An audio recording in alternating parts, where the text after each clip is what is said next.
Quando a gente olha, meus irmãos, a vida de Cristo, quando nós estudamos os evangelhos, a gente vê que Cristo é Deus por causa das prerrogativas, ou seja, pelas coisas que ele fazia, pelas coisas que ele era em si, que nos conduz justamente a essa mesma conclusão.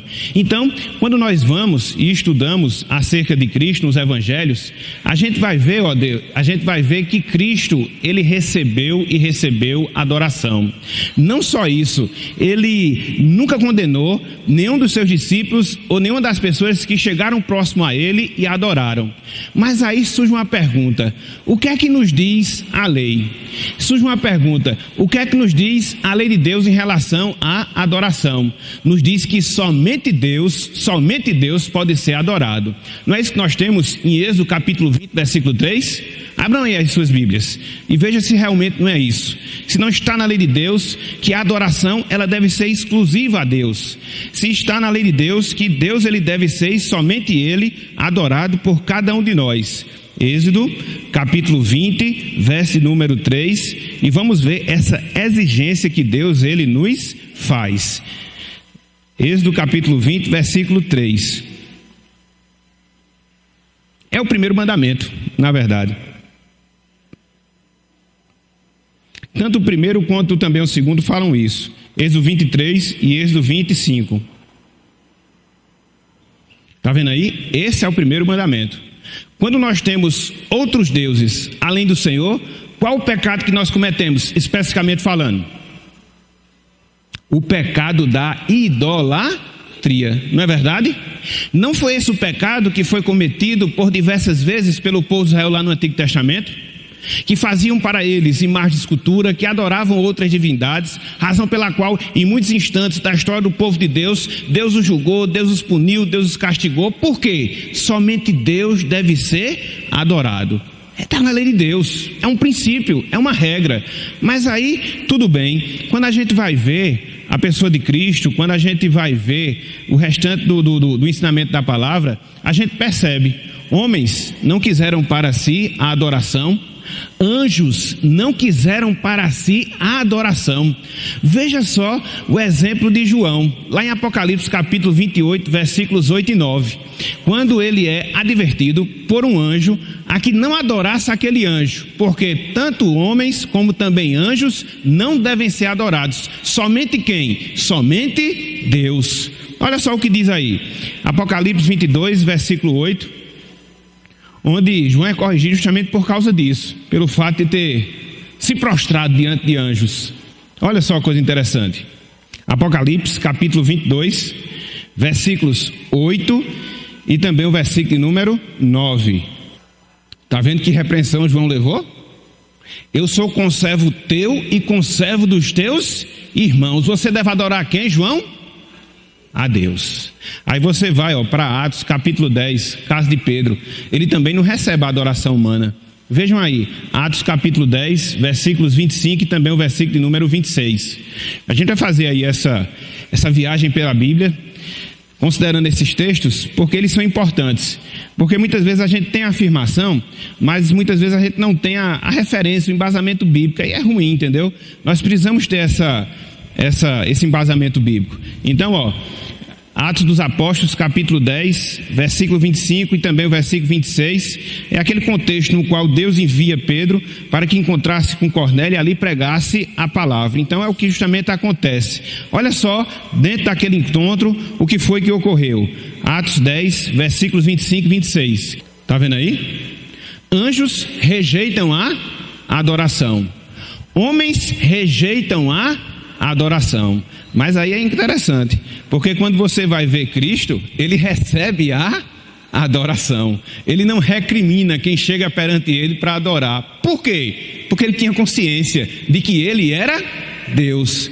Por quê? Ele sabia que se as pessoas o adorassem, não estavam infringindo o primeiro mandamento na lei de Deus. Muito pelo contrário. Por quê? Porque ele se via, como de fato é, como o próprio Deus. Olha só esses textos aí, que demonstram justamente esse fato.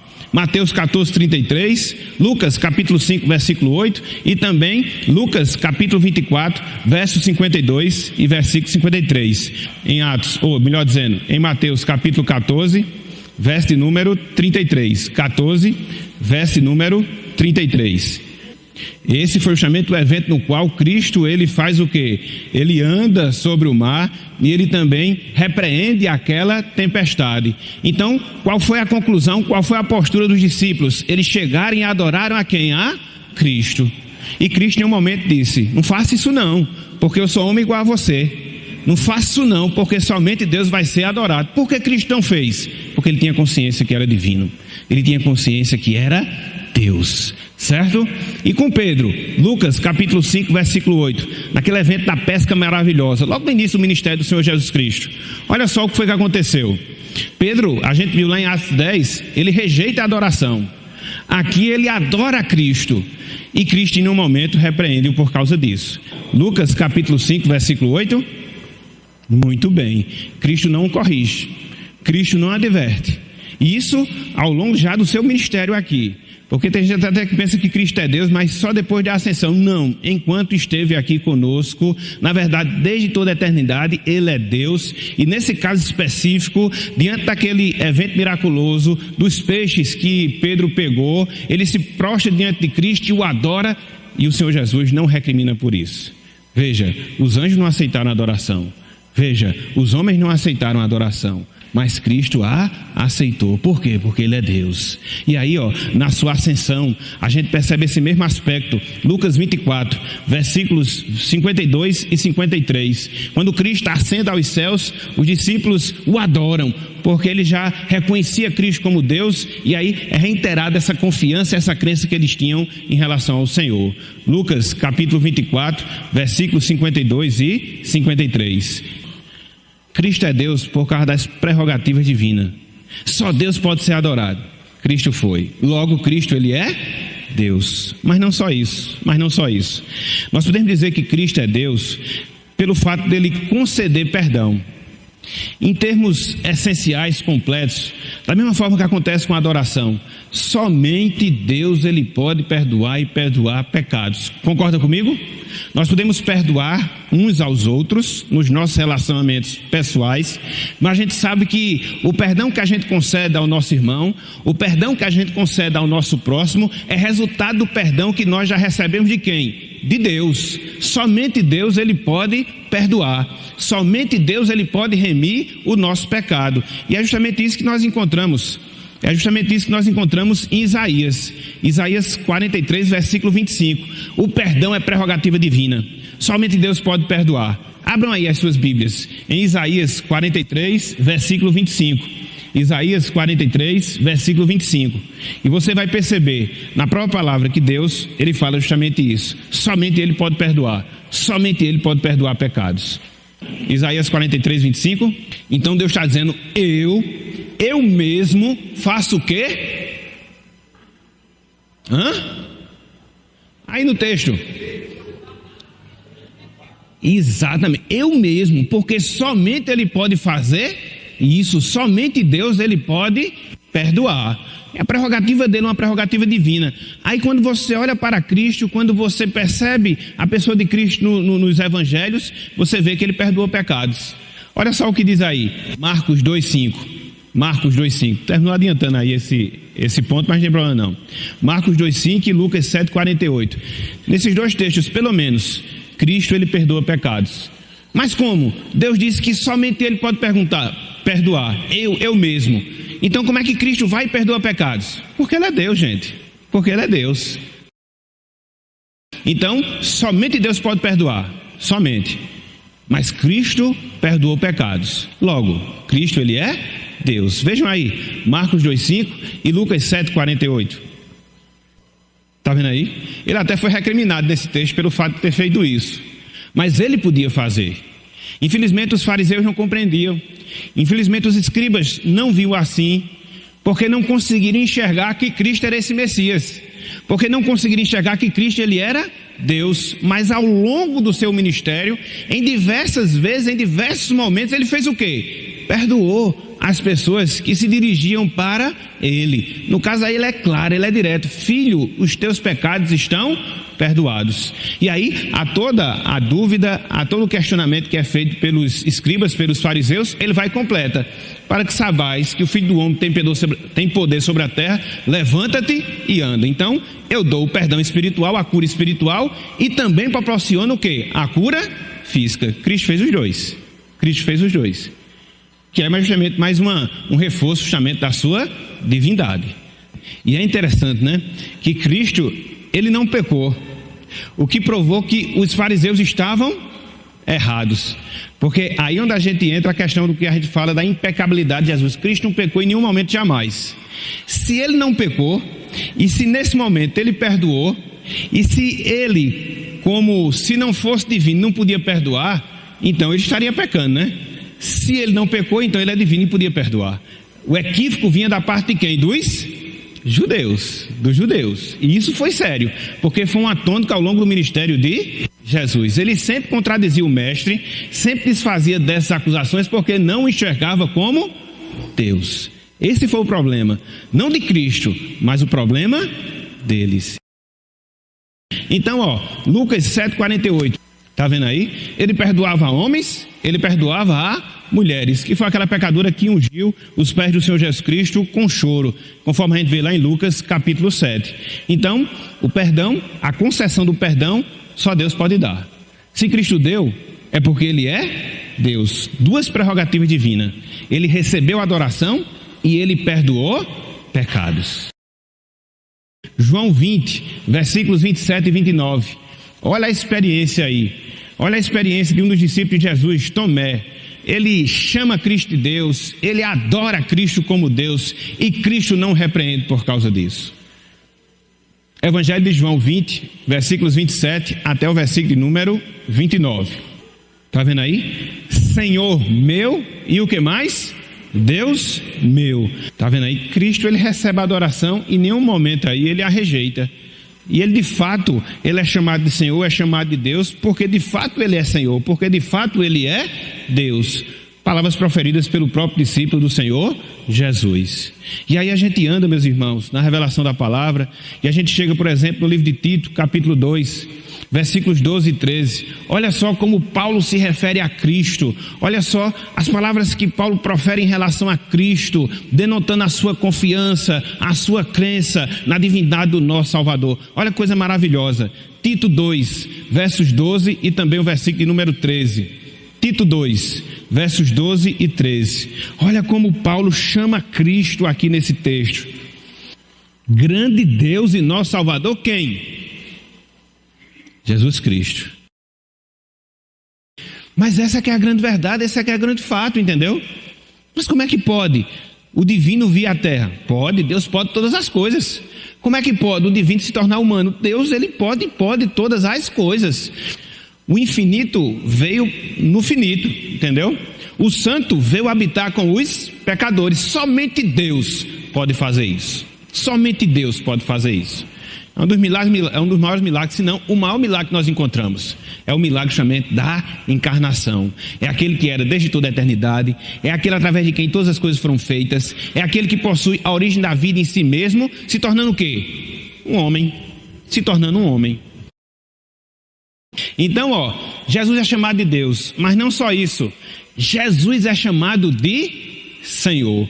Mas a palavra Senhor aí, ela tem uma especificação, deu para perceber?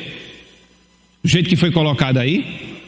O que é que tem de detalhe interessante nessa palavra Senhor? Porque você pode ser Senhor e Senhor. Senhor só com S maiúsculo, no sentido de ser soberano, no sentido de ser rei. E você pode ser Senhor com todas as letras maiúsculas, no sentido de ser o Senhor, eu sou o que sou, que é atribuído a Deus. Que é atribuído a Deus. Olha que coisa maravilhosa, Deus é revelado no Antigo Testamento como o Senhor, Yahvé.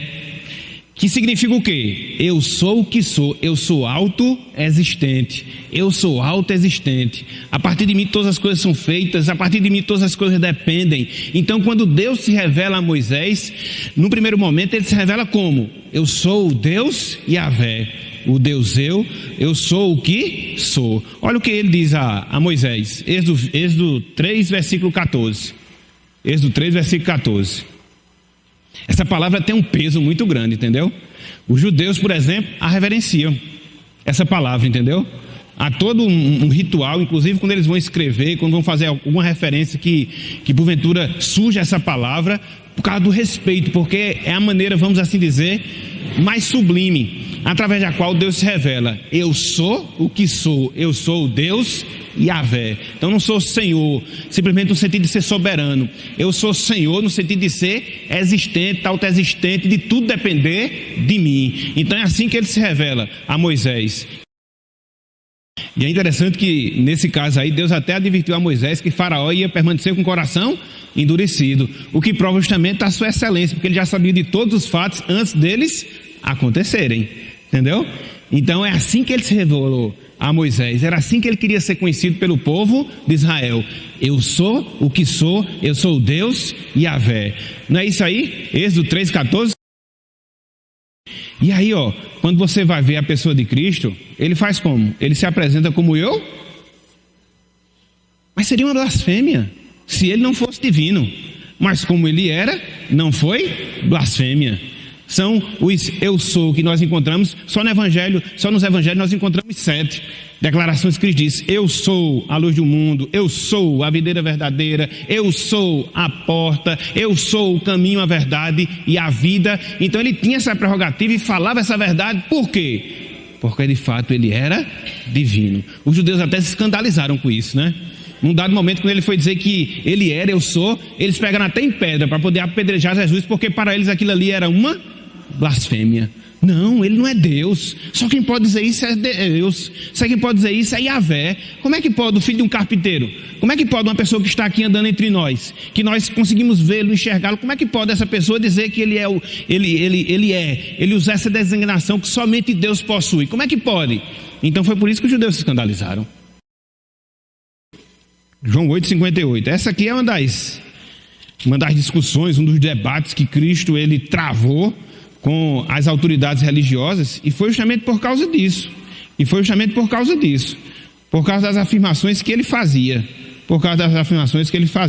E é justamente nesse texto que as pessoas pegam em pedra para poder apedrejá-lo, porque entendiam que ele estava cometendo o pecado da blasfêmia. João capítulo 8, versículo 58 e também 59. E está vendo aí como é que aparece a palavra eu sou? Está vendo aí a diferença? Com todas as letras o quê? Maiúscula, porque aqui ele está se referindo ao Deus Yahvé. E visto Abraão, como é que pode? Abraão já tinha passado ali há 2000 anos, pelo menos 2000 anos. Os judeus não entenderam. Olha o que fizeram aqui, versículo 59. Olha só o detalhe aqui do versículo 59, olha só. Está vendo aí? Eles se ofenderam contra a verdade e fizeram o quê? Apedrejaram a verdade. Por que foi necessário o nosso Salvador ser divino? Por que foi necessário o nosso Redentor ser divino? Por quê? É o que a gente vai ver agora. Pelo menos 3 razões. Porque às vezes a gente não pensa, né? Por que um Salvador humano? Por que um Salvador divino? Por que Deus teve que se encarnar? Por quê? Já se fizeram essa pergunta? Ela constitui na base da nossa salvação, da segurança da nossa salvação. Então, quando eu digo, defendo, creio que Jesus Cristo é Deus, quando eu creio que Ele é Salvador, eu posso fazer o quê? Descansar na minha salvação. Não é um homem que está prometendo, não é um mero homem que está me dando, mas um homem divino. Aí a coisa muda de figura.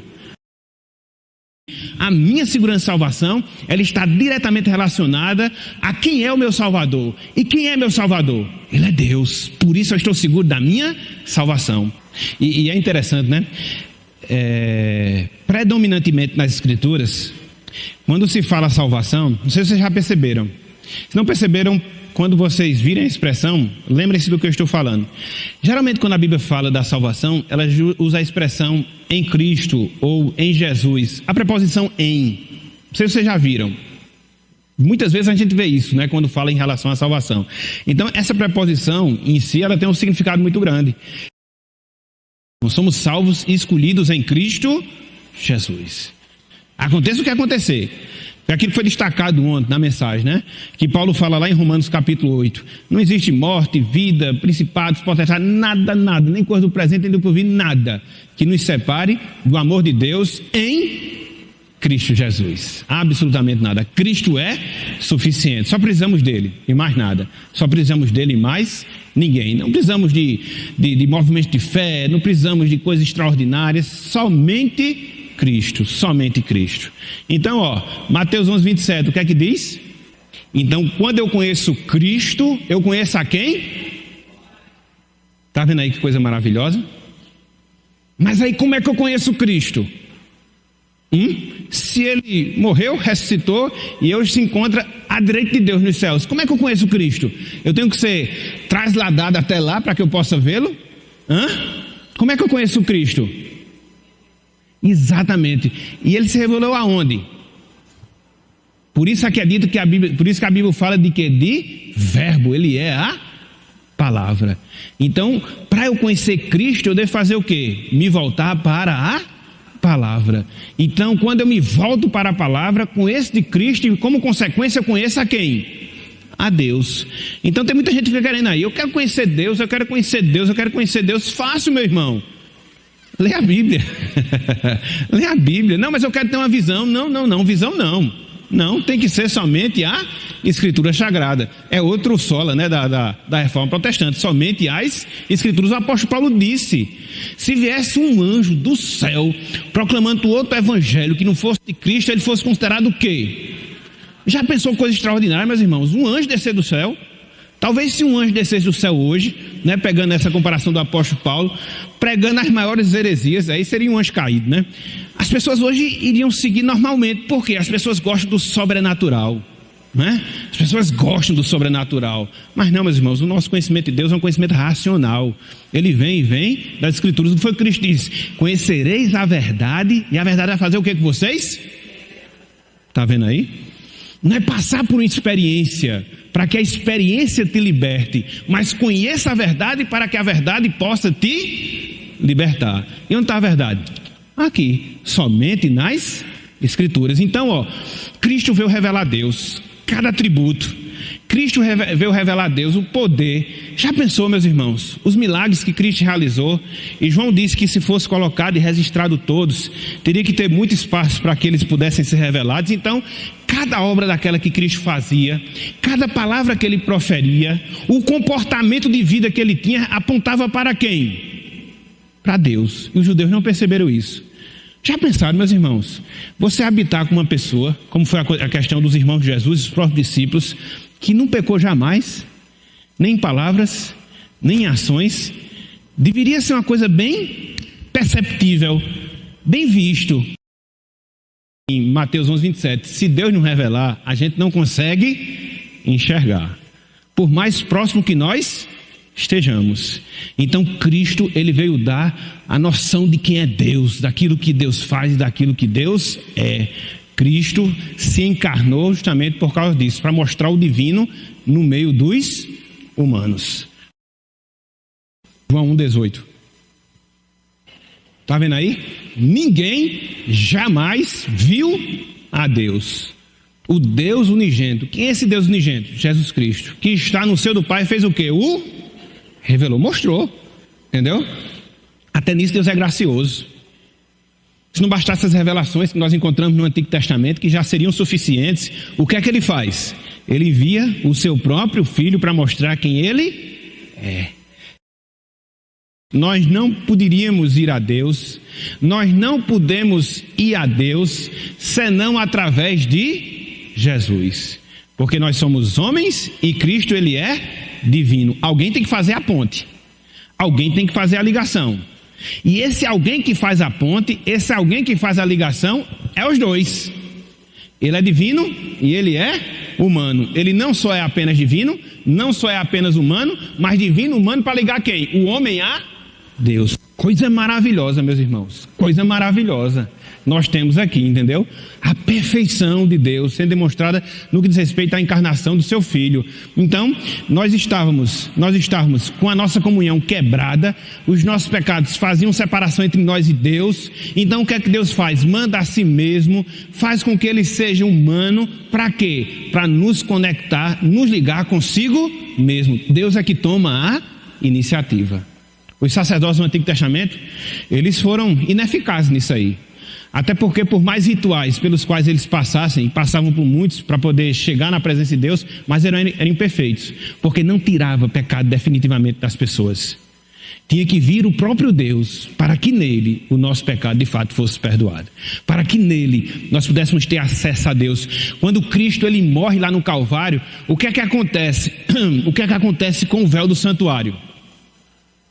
Rasgado, mostrando o quê? O caminho agora foi aberto. E é interessante que em algumas versões diz que o véu foi rasgado do meio a baixo, e outros foi rasgado de cima a baixo, e às vezes a gente não percebe que não foi rasgado de baixo para cima, porque se o fosse, a gente podia concluir que foi uma pessoa que tinha lá rasgado, porque tinha sido de baixo para cima, mas ele foi de cima, mostrando que foi um milagre. Mostrando que foi um milagre. Exatamente. Em rasgar. É ele que rasga o verbo e nos dá acesso a ele. Certo? Então Cristo é justamente esse caminho que nós temos aí. 1 Timóteo 2,5. Está vendo aí? Há um só mediador entre Deus e os homens, Cristo Jesus e o quê? Homem. Então, ele faz essa ligação, nos conecta a Deus. Abre o caminho. Constitui um caminho para Deus. Caminho perfeito para Deus. Para apresentar sacrifício perfeito. O fato de Cristo ser divino faz com que ele apresente um sacrifício perfeito pelos nossos pecados. Vamos abrir aí Hebreus capítulo 7, todos nós, para que a gente possa ver essa verdade aqui sendo estampada. Aqui nós já vemos que a aliança do Antigo Testamento ela fica no nível abaixo em relação à aliança que Cristo ele veio instituir através do seu sacrifício. Verso 23. Era por isso que o sacerdócio ele era sempre uma função que permitia esse revezamento de pessoas, né? Porque elas tinham que morrer, na verdade é o caminho normal, e tinha que ser substituídas. Muito bem. 24. Por que o sacerdócio de Cristo ele é imutável? Porque o sacerdócio de Cristo continua para sempre, porque ele é Deus, e Deus ele é eterno. O humano é limitado, mas o divino é ilimitado.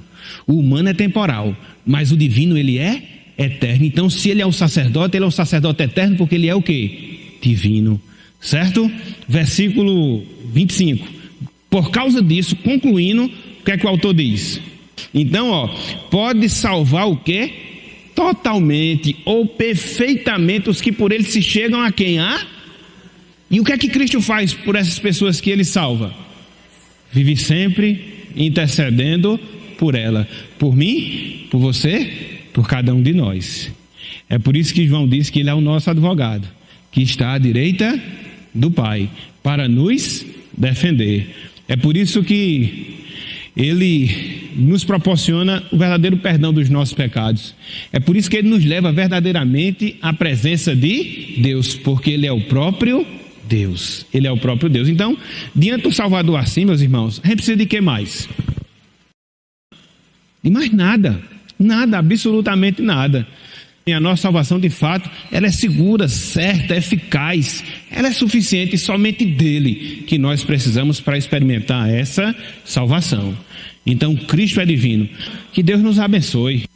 Que ele aplique a sua palavra em nossos corações e que nós possamos estar aqui, perante ele, no dia dele, adorando o seu Filho, o nosso Deus, o nosso Salvador, Jesus Cristo.